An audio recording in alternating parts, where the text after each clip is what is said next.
That was such a dumb move. You don't see any of it. People don't understand that. I was thinking in my mind that Paul is the mastermind behind this and I need to be next to him. I mean, hashtag worst traitor ever.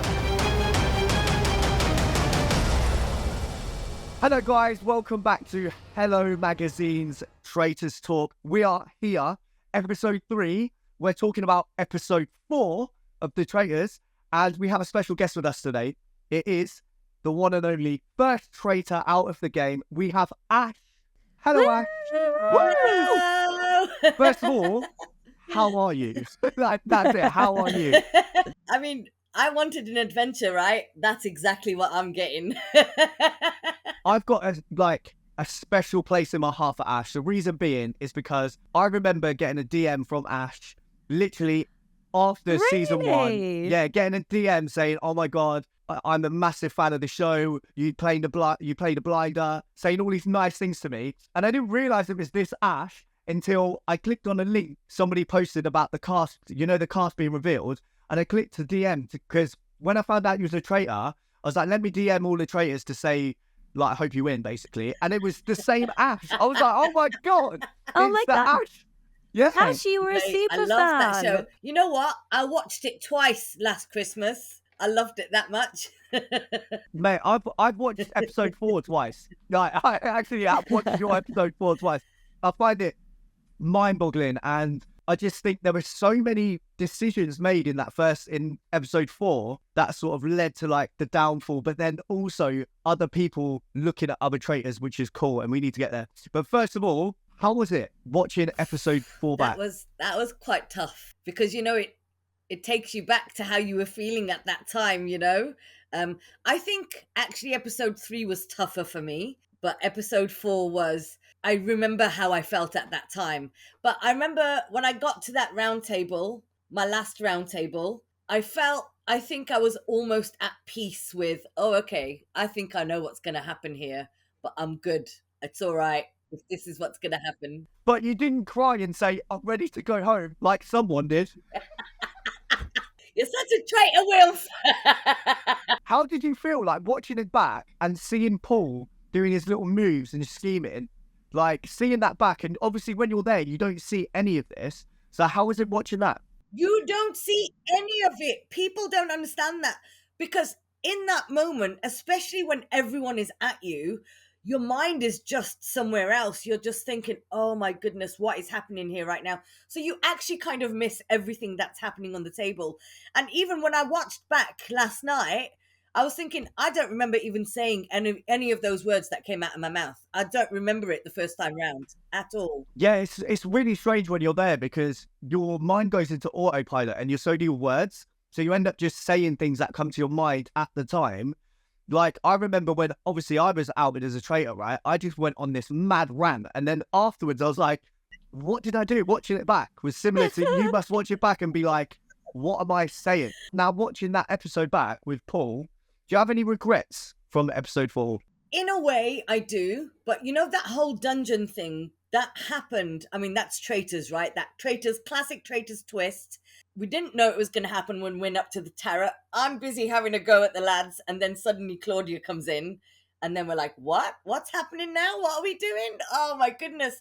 To me, I was thinking in my mind that Paul is the mastermind behind this. And I need to be next to him. Wherever he is, I need to be next to him. I like that, though. I like that reasoning. I really like that. So yes. I was going to say to you, why did you do it? But now I understand the reasons why you did it. Stay near the mastermind. But also, did you not watch series 1 and think, just don't put yourself up? She watched it twice, Will. She watched it twice. Did you not think, actually, let's all just not put ourselves up and watch them all just run around? I mean, in hindsight, and that's something that did go through my mind at the time, but I think my feelings for being closer to Paul wherever he was overrode me even thinking about, okay, let's not put any of us there, because actually it would have worked better if neither of us had gone in, if we had just chosen all faithfuls. I feel like Paul's just like, I'm just going to risk it. I don't really, he's so clever, but at the same time, he just doesn't really care. I can't explain it. I've got to say, do you think he thinks he's cleverer than he actually is? Because he had a whole plan there and it didn't really go the way he hoped it would. I mean, watching it back now and seeing him talk about it in the video, I mean, it kind of did go his way though, didn't it? Because I mean, not in that he was going to be picked as saved as the most popular. No, like and so actually, yeah, that was the other thing. When we were in the turret and then we chose to put ourselves in the dungeon, and one of the reasons we chose Andrew, because actually we wanted to get rid of Andrew at some point, you know, because people really liked him. He's a strong player. We were like, okay, we can just murder him. That's fine. And we honestly thought that because Paul was already the most popular, we thought that they were going to choose Paul. We honestly, I was gobsmacked when they didn't. Can I defend you here as well, actually, with Paul's decision? Because when we did the wheel challenge, where we was on the wheel, John got chosen as most popular, and that made him a massive target. To like for us, we were like, he's never going to get banished, so let's murder him. So I understand the logic of going, actually, let's make people think like that we put him on trial for that reason. So I do understand why you probably put Paul, and Paul probably was like, do you know what? Let me go on trial. Let me go in the dungeon because I'm a target now because I'm the most. I do understand this strategy, but I don't understand the 50-50 of you putting both two people in. That for me is just like, it's just bad. You know what? We didn't think that through properly though, did we? We really didn't. Like, No. had we had a little bit more time to actually think about it, that was such a dumb move. What? Let's just say it how it is. It was not a good move. Oh, Ash. I mean, hashtag worst traitor ever. Do you know what? I feel like when you're there, people don't understand the strategy and the gameplay. It's really hard to follow any kind of game plan. It's really difficult. And I think it's when you're there, you're so immersed, you make off-the-cuff decisions. So one thing I want to touch on, right? The round table, right? You voted Evie. Why didn't you just vote Harry or Paul? Because honestly, listen, even at that point, I wasn't going to throw my traitors under the bus. I just wasn't going to do it. I took that traitor's oath and I was not going to throw them under the bus. Ash, I feel like you were a born faithful. No, I don't think so. I think you are one of these people. When you lose, you just sometimes got to just admit defeat and be like, cool, they played a blinder. You've got to respect the gameplay sometimes, and you've got to be like, do you know what? Cool, I get it. I'm out. Exactly what it was. That's exactly what it was, honestly. Actually, Wilf, from watching you, it's really important to know and understand that your relationships during the daytime have nothing to do with the job that you've got to do at night. That job that you have to do at night is what you have to do, and you have to differentiate between the two. I didn't have an issue doing that because it's a game. That's what we're there to do. However, those naughty traitors, those dirty, rotten scoundrels. I really believe, like I say this to everyone, I don't think the game is designed for multiple traitors to win. I just don't think it's so hard for multiple traitors to get to the end. And sadly, you were the first one. Yeah. But it was going to happen. So one of the traitors was going to go out, at least one of them at some point. Absolutely. I think it was And a bit too early, though. You know, the only way that multiple traitors would win that game is if they came in as a pair without people knowing. Oh, it. Yeah. well, speaking of, Ash, how did you react to finding out about Diane and Ross? Mind blown. No idea. I swear to you, I screamed. I was like, no! How is this possible? How did I not see it? Honestly, I swear to you. Did you not, when you was there, did you not think about possible relationships, though? Did you not? Obviously, we have... What other possible relationships did you think then? Who else did you think were family? For me, and I can't remember if I said this out loud to anybody, I remember thinking, oh, hold on. Diane and I think either Sonia or Tracy were from near the same area. And I thought, oh, that's a bit of a coincidence, isn't it? I mean, I didn't think that there was going to be a romantic relationship because I feel like that's been done and dusted. That's not going to happen again. I didn't consider a familial, but I thought maybe there would be friendships, like strong friendships.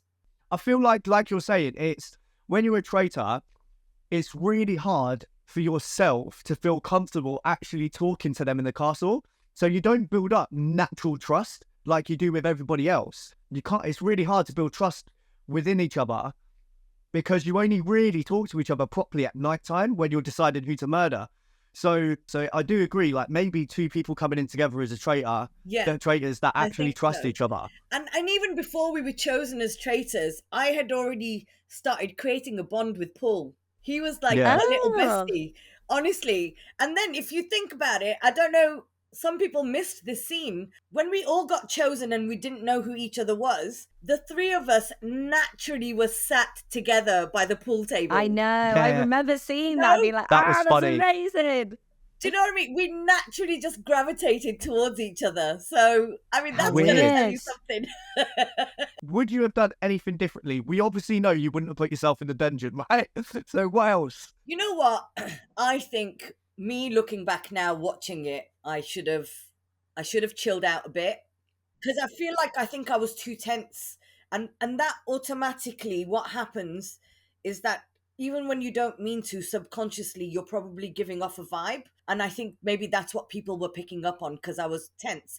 And I think I should have had a laugh more. I should have been, because I think that's when you can really kind of create bonds with people. And I think I should have actually, because I would naturally in real life, I'm going to go around and I'm going to talk to everybody and I want to get to know everybody and I want to be everybody's friend.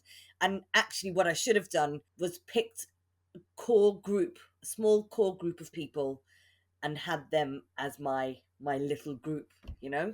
Yeah. I find it weird because when they get that somebody who goes round just speaking to everyone, they always get that person out. They're like, oh, that's suspicious. I'm like, that's the game. Like, why is that suspicious? Going around and asking questions to find out if people are traitors. And it's getting the right balance, isn't it? It's like you can't be too much, you can't be too little. You have to be right in the middle. Yeah. And you know what? If I was a faithful, I would have done exactly that, but 10 times more. Right. I would have done, because my thinking would have been, as a faithful, I want to get to know people, because first of all, I don't want to get rid of faithfuls. And if you don't get to know people, how can you understand their personality and how they're working? Yeah. That's my reasoning behind it. You wouldn't have been blocking Tracy, though, Ash, if you were a faithful. That's actually true. I wouldn't have been. She had a bad vibe from you from the beginning. She got had a bad vibe. She was like, you're a traitor. So, talking again about traitors, right? Who do you reckon's next on the chopping block in terms of traitors? Jazz and Zach have mentioned Paul a couple of times, haven't they? Yeah. Yeah. I love Jazz. Sorry, I'm throwing it out there. She's amazing. Yeah, she's really love good. her so really much. Good. My little brother, that one. The thing with traitors is you don't know, do you? Because you just don't know what's going to happen. The tide can turn the next day like that. And the thing is, with this season, and, you know, obviously, you know Traitors is going to be traitors, right? But I didn't think that there was going to be so many twists and turns so early on. Yeah. I mean, that was just maybe naive of me, but I didn't, you know what I mean? You just don't think. Mate, the dungeon thing threw me off. I was like, there's going to be some kind of, like, trial thing. And then they threw him in the dungeon, locked you in. You couldn't even defend yourself for the whole day. No. Ash, were you actually in there all day? Yeah, like Claudia came, spoke to us, the door was locked, taken away, and that's it. Like, what you see as eating is what we were eating. We were in there, it was dark, it was cold, it was literally, we were like, oh my God, did somebody just hear a rat? Oh my God, was that a cockroach? Oh my God. All of a sudden, it's like you're on I'm a Celebrity. All of a sudden, yeah. Poor Meggie, she's out. Yeah. Baby. Oh. Yeah. Oh, Don't my baby her, Ash, after what you've done. Thrown her in that dungeon. But can I tell you, from my point of view, I was thinking, you know what, Meg's going to be totally fine. Because, like, she's just I don't think people will see her as a traitor just because she's genuinely a super sweet, sweet girl. And that was the only reason I thought, oh no, you know what, she can just be a decoy. I didn't realize that those conversations were actually happening. Yeah. If I'd known that, I wouldn't have picked Meg's. I would have picked somebody else, I'm telling you. So I want you to cast your mind back, right? So when you were applying for the show, what did you think about being a traitor? Like, did you want to be a traitor when you applied? Oh, yeah. I thought I was going to be brilliant. Oh, my goodness. I'm going to be so good. Get the hell out of here. I mean, I knew it was going to be hard. Listen, I was under no illusion. I was not thinking, oh, this is going to be easy. No, not at all. But I did not realize it was going to be that hard. I mean, it was way harder than I thought it was going to be. What was hardest for you though? So I remember for me, it was the emotion, it was the guilt. That was the hardest thing for me, was ending people's experiences early. That really got to me. What was the hardest thing for you? Yeah, to be honest, that part of it I hadn't really thought about at that point. I think the hardest part was trying not to out myself, and actually also the pressure, the scrutiny. When you're around that round table and people start scrutinizing you, that's when it's like, it's like being in a court, isn't it? Court of law with the jury who like gonna hang you, you know? Oh, well, I was doing this question, yeah? You probably not got it. Could you hear her when she was calling you a traitor, or was she thinking about what to say? You know when she goes, "Are you a traitor?" And you're like, "I can't hear you." The first time I genuinely didn't hear her, because like everyone's around you and it's loud, right? Because everyone's chatting. And then when I was like, pardon? And then she said it again. And that's when I was like, pardon? Like, that's when I was Panic. like, you just said what? You know? I could see your brain going, right, how do I respond? Respond with something. Are you a traitor? So looking at it now, yeah, who do you think's playing the best game, or who's the best game player in the whole series so far? I think it's too early. I think it's too early to even say, you know? I think it's Paul. Oh, I think it's Miles. Actually, yeah, I think it's Miles too. What am I doing? I think I'm looking at the entertainment value of it. I mean, Miles is like, he's sweet. I'm like, oh, my little cutesy Miles. Totally going under the radar. He's playing a blinder. No suspicions. But I just enjoy watching Paul.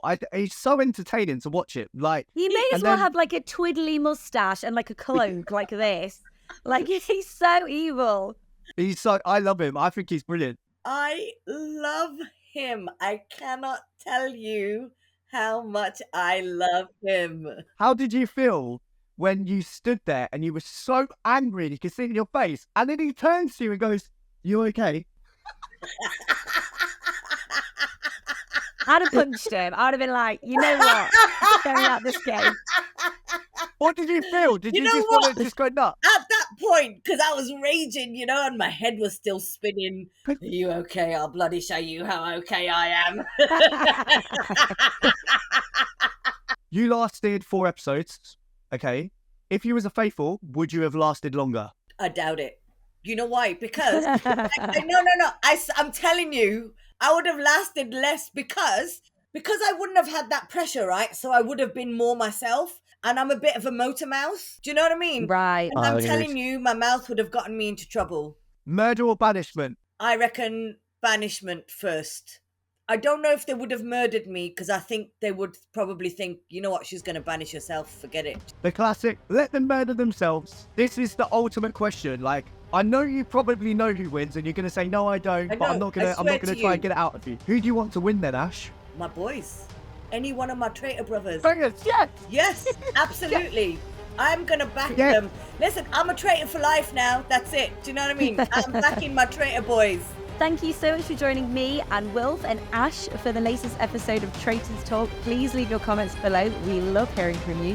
Don't forget to like and subscribe, and head over to hellomagazine.com for more news about the traitors. And we'll see you next time. Bye. Bye.